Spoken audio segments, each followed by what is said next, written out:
There's a specific kind of person who remembers rewinding cassette tapes with a pencil, but also has a Spotify playlist they update every week.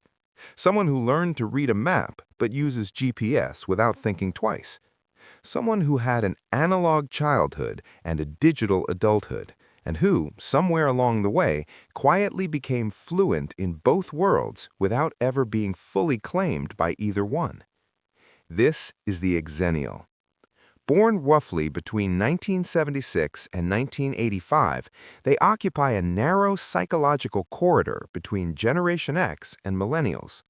And while the generational debate tends to flatten everyone into categories, the cynical loner or the entitled optimist, Xennials don't fit cleanly into either portrait. Most generational analyses skip over them entirely, as if the space between two defined groups doesn't warrant serious examination. But that space is exactly where the most interesting psychology tends to live. The common assumption about Xennials is that they're simply a blended generation, a transitional cohort, people who share traits with the group before them and the group after them, making them culturally ambiguous but psychologically unremarkable. The logic goes, if you don't fit one box, you must be a mixture of two. And that framing, while convenient, misses something important about what it actually does to a developing mind to grow up precisely at the hinge point of a technological and cultural transformation. To understand what's actually happening here, it helps to think about how identity forms in the first place.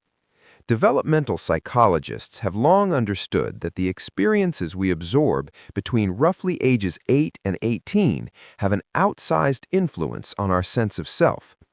These are the years when the brain is building its most durable frameworks for interpreting the world, how trust works, what reward feels like, how belonging is supposed to be earned. The neural pathways laid down during this window are unusually sticky. They don't disappear with adult experience. They become the lens through which adult experience is processed.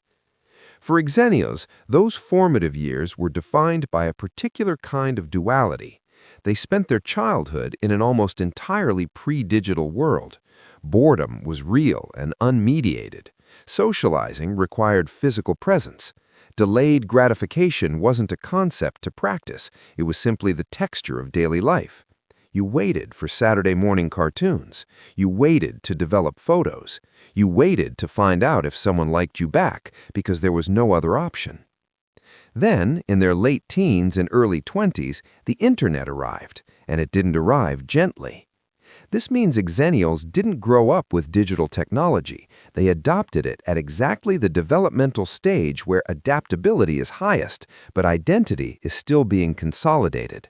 They were old enough to remember the world before and young enough to genuinely integrate what came after. A 2012 study on technology adoption found that people who encounter transformative tools during late adolescence and early adulthood tend to develop what researchers call bicultural fluency, the ability to operate in two distinct cognitive environments without experiencing either as foreign. This is different from someone who grew up fully digital and only knows one mode.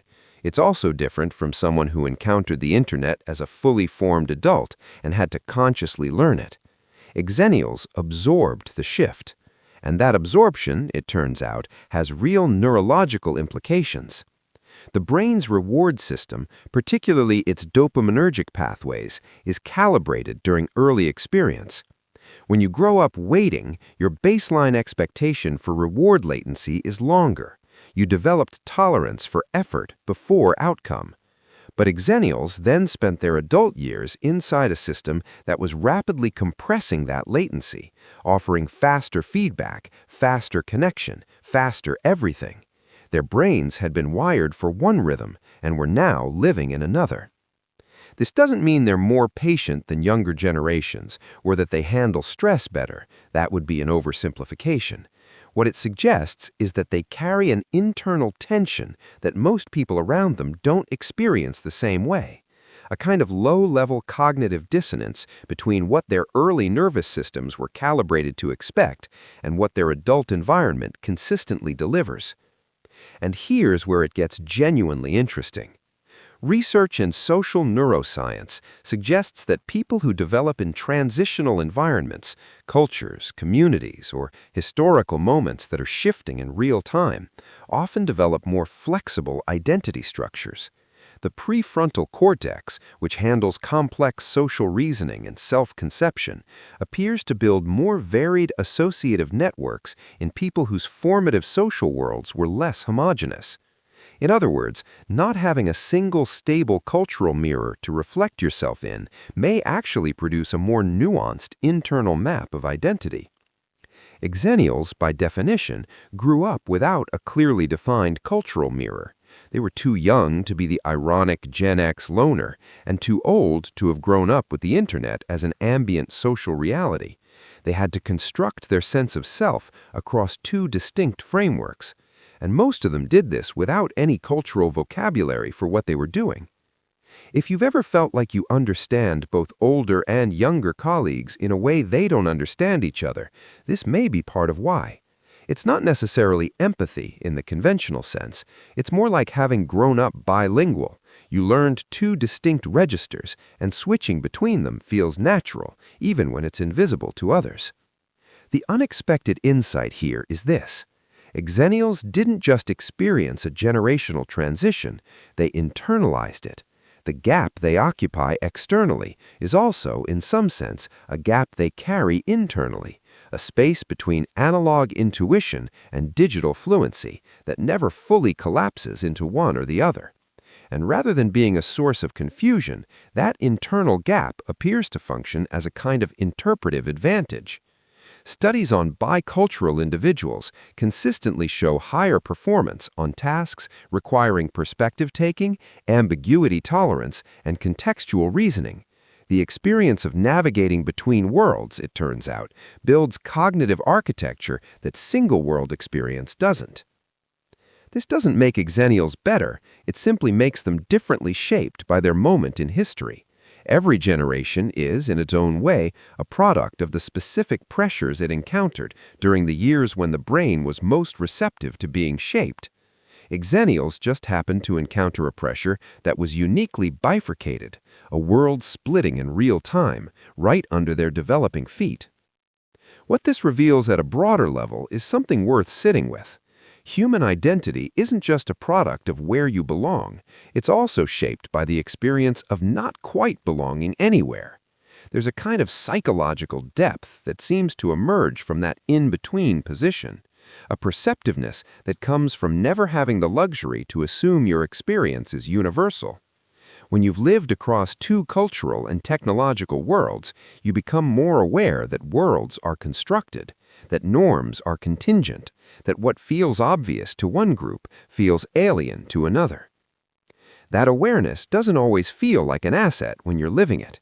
It can feel like being slightly out of step, slightly outside whatever conversation is happening, slightly unable to locate yourself in the generational narratives that others seem to inhabit with ease.